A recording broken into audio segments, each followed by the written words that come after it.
Hello everyone, this is Teacher Jinky and today we are going to learn about actions. Let us first learn how to pronounce the words read, write, draw, talk, sing, dance. Now let us learn the sentence structure.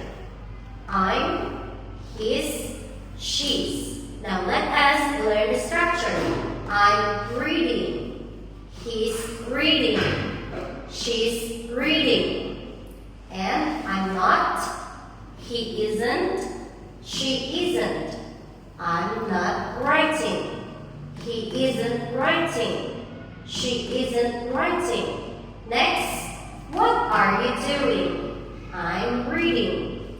What's he doing? He's reading. What's she doing? She's reading. Now practice at home.